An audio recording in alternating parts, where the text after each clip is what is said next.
Wait a minute. Isn't it the state's job to prove their case? Because right now, Baloyi is doing something very strange. He's aggressively questioning Ntanzi about where he was on the 26th of October. But when it comes to Constable Zungu, the state's own witness, suddenly, there's silence. Watch this carefully, because this might be the moment the state starts losing control of its own case. Now, Mr. Ntanzi, can we now move to the heart of the issues in this matter, namely your whereabouts on the 26th of October 2014? Mnumzane Ntanzi, singaqhubekela phambili manje ke sikhulume ke ngodaba lolushisayo ikakhulukazi ukuthi ke wena ubukuphi ke ngalo suku lokukhulunywa ngalo la enkantolo umhla ka 26 October ngo-2020. 2014. Oh sorry, 2014. Yes. Ntanzi, just to get back to the original question, in your evidence in chief, when you were being led by Mr. Ramusipili, did you testify about your whereabouts on the 26th of October 2014? Mnumzane Ntanzi, masiphinde sibuyele futhi emuva ufakazini bakho mwaqala uthula ufakazi la enkantolo ngale nkathi uMr Ramusipili ke eloke kubuza ke imibuzo ke ngale nkathi ke uloku ubeka ufakazi wakho la enkantolo ke uye wabeka la enkantolo ukuthi ubukuphi noma uyathula ufakazi ukuthi ubukuphi mhla ka 26 October ngo-2014. Azange etshene court ukuthi ngikuphi. No, I did not tell the court of my whereabouts on the 26th of October. Impendulo yami kuba uRamusipili yathi uma ngingekho eGoli usuke ngisekhaya mangingekho ngapha eCattonville ngisuke ngisekhaya ngoba angisuye umuntu ohamba iGoli. My response to Mr. Ramusipili was that if I'm not at work, I'm at home, since I'm not somebody who going around Gauteng. But this goes to the heart of the matter in this instance. The incident happened on the 26th of October 2014, and you don't testify about that in your evidence in chief. Mnumzane, lokhu kubaluleke kakhulu ngoba ke isehlakalo lesi ke esikhuluma ngaso ke senzeka mhla ka 26 October ngo-2014 kodwa wena ke uma sothula ufakazi bakho ke awukhulumi ngalo suku lolu ke u-26 October 2014 ukuthi wena ubukuphi. Because enkantolo angeke ngikhulume nge-26 ngoba number 1 angibulalanga usenzo. My lord, I could not talk about the 26th of October because number 1, I did not kill Senzo. And okwesibili mina ngichazile phambi kwakho enkantolo ngathi uma ngikuthi angikho eGoli ngenze ukuthi ngangisekhaya. And secondly, I did mention to the court that if I was not at Gauteng, I would be at home. But the evidence of Constable Zungu implicates you that on the 26th October 2014, you were at Basotho Hostel with the other accused, and the full extent of his evidence has been covered by counsel. So this case turns on your whereabouts on the 26th of October 2014.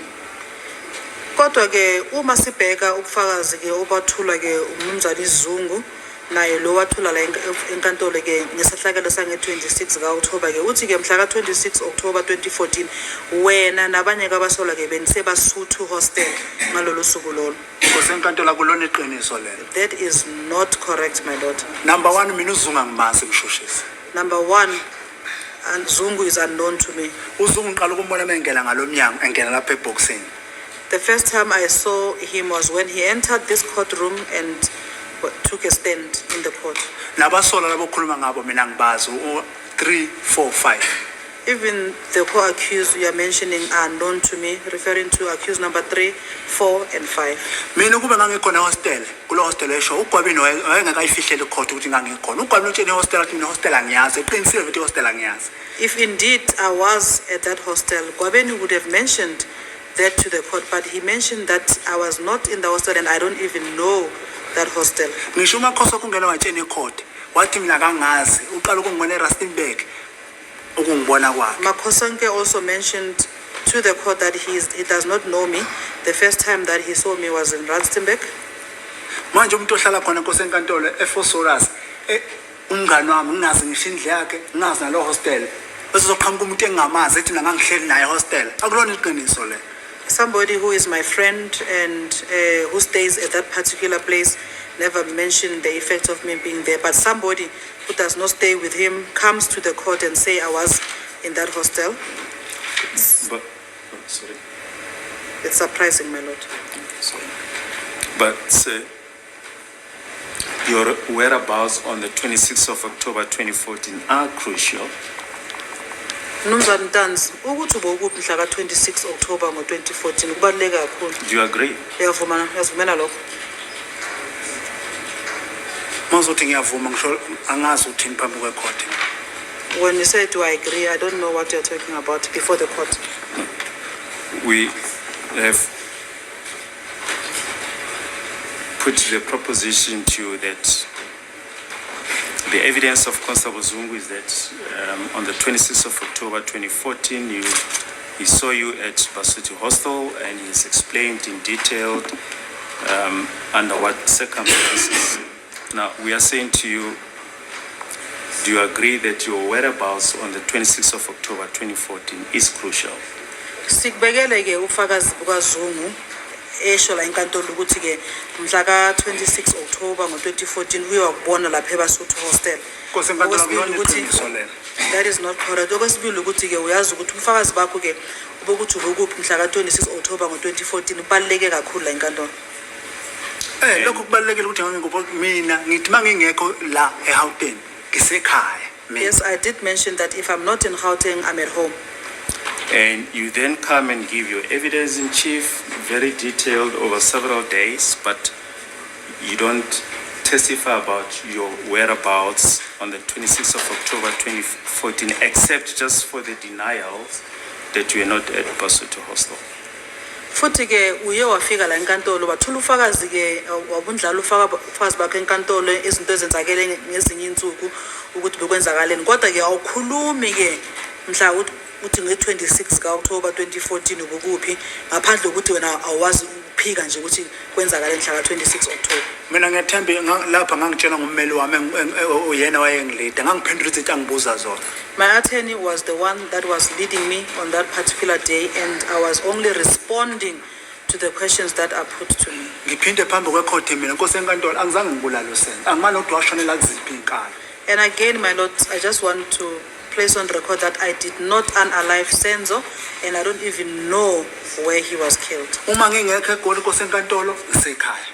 If I'm not in Gauteng, I'm at home, my lord. Njengamanje la phambi kwecourt kuthiwa amalanga mina ngiqalene ngo-apply nini ngoJune. Sonke isikhathi lesi July, August, September ngi-apply ukubulala umuntu.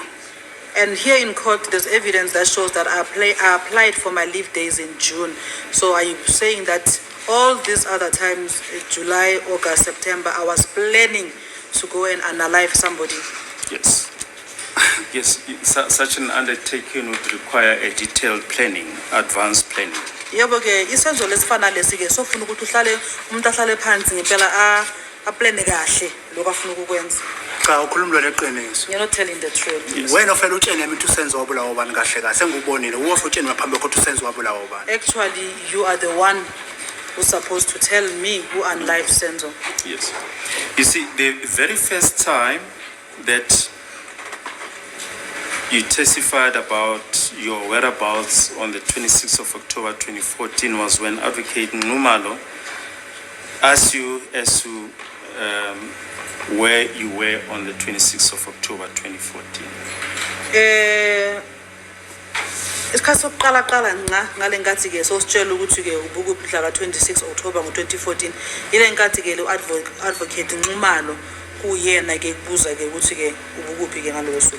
Yes, angithi ngiphendula imibuzo lesubhekene nami. Yes, it's because I was responding to the questions that were directed to me. Manje phambi kwecourt wena utshela mina uthi uNxumalo wayengibuza. uRamsipila usho ukuthi wayengibuza ukuthi angekuphi nge-26. Lezi zinto zabona manje ayifani. Now, what you are saying before the court are two different things. You are now telling me that Nxumalo was asking me the question, but you never said the same about Ramusipili. Yes, but you yourself testify that you did not testify about your whereabouts on the 26th of October 2014. Kodwa nawe ke la inkantolo usho ukuthi awuzange usho lutho ngokuthi ke ubukuphi mhla ka-26 October ngo-2014. Ngangeke mina ngitshele icourt ngoba mina angigangi angisisike mina ngiyasebenza imayini. I will not have mentioned that before the court because I'm not a thug. I work in a mine, my lord. Ingakho nje ngitshele icourt ukuthi inkosi enkantolo mangingekho emsebenzini ngisuke ngisemakhaya. That is the reason I told the court that, my lord, if I'm not at work, I'm in the homeland. Yes.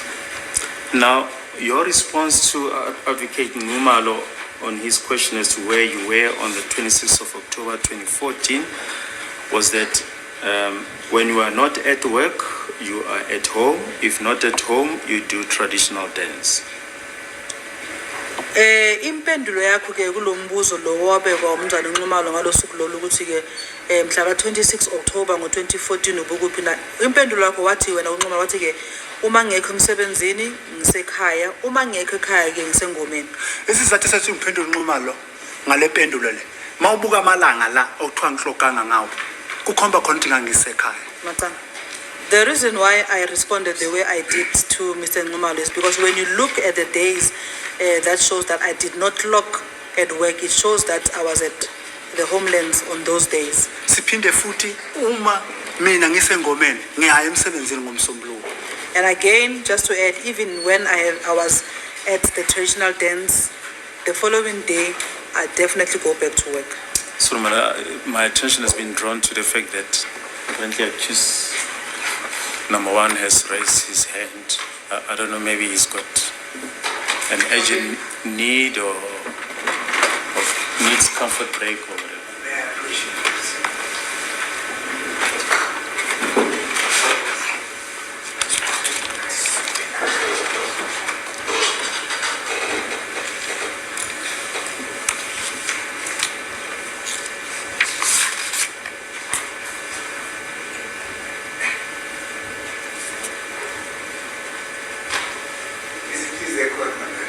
He's basically requesting the court to for him comfort break. Comfort break? Yes, madam. Okay, fine. What time? It's 10 to 1. Maybe we can take the lunch, the long adjournment. Long adjournment. This is where the state's case starts looking very uncomfortable, and Tanzi gives a simple answer. If I'm not at work, I'm at home in the homelands. But Baloyi is not satisfied. He pushes, he probes, he demands precision. Fair enough, that's cross-examination. But here's the problem. Where is that same energy when it comes to Constable Zungu? Multiple defense witnesses have already suggested that Zungu's version is unreliable. And yet, no AVL data, no cell phone records, no objective evidence to back him up. So the question becomes, why is the state trying so hard to break Ntanzi's alibi instead of fixing the holes in their own case? Because in a criminal trial, you don't win by attacking the accused, you win by proving your version. And right now, Baloyi looks like he's doing the opposite. If this doesn't sit right with you, don't just watch, engage. Drop your opinion in the comments right now. Is this how a state case should be run? Share this video. Let more people see what's happening in that courtroom, and follow for more breakdowns like this. At this point, this is no longer just about Ntanzi. It's about whether the state is actually proving its case. If the state avoids its own evidence, then what exactly are they asking the court to believe? Thanks for watching, and I'll see you in the next upload. I'm Skybridge. Goodbye.